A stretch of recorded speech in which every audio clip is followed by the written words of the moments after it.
તો સોમિલ, તમે જેમ કીધું કે માર્કેટનું બાયસ થોડુંક સેલ ઓન રાઇસ છે, તો ઓપ્શન સ્ટ્રેટેજીમાં બી કંઈક મંદીની સાઈડ છે તમારી ટ્રેડ્સ? ડેફિનેટલી હું એક્સપેક્ટ કરું છું કે માર્કેટ અહીંયાથી હજી એક લેગ નીચેની તરફ કરશે. એટલે જે આપણે સ્ટ્રેટેજી રાખી છે એ put simple plain vanilla put લેવા માટે નિફ્ટીનો 6th ફેબ્રુઆરીનો પુટ લેવાનો 22,900 નો, અને જે સ્ટોપ લોસ રાખવામાં આવશે એ રાખવામાં આવશે 260 નો સ્ટોપ લોસ.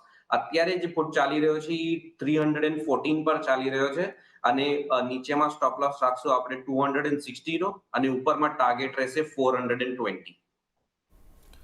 ઓકે, તો આ એક વ્યૂ આવી રહ્યો છે નિફ્ટીના પુટ ઓપ્શન પર. 22,900નો પુટ ખરીદવાનો રહેશે અને ટાર્ગેટ અહીંયા રહેશે 420 રૂપિયાનો, અને સ્ટોપ લોસ 260ની આસપાસ. સોમિલ, ટાર્ગેટ તમે 420નો રાખ્યો છે, કોઈ સ્પેશિયલ આંકડો છે આ બેર્સ માટે કે સ્પેશિયલ બુલ્સ આંકડો માટે? નથી. ના, કોઈ સ્પેશિયલ આંકડો નથી. બસ આ રિસ્ક રિવોર્ડ છે, પહેલી વાત. અને બીજું હું એમ વિચારું છું કે અહીંયાથી હજી 100 પોઈન્ટ જશે ઓકે, માર્કેટ નીચે. કરેક્ટ. એટલે અગર 100 પોઈન્ટ નીચે જાય તો એની સામે પુટનો ભાવ 100 પોઈન્ટ અપ્રોક્સિમેટલી વધવો જોઈએ. એટલે અહીંયાથી 420 રાખ્યો છે.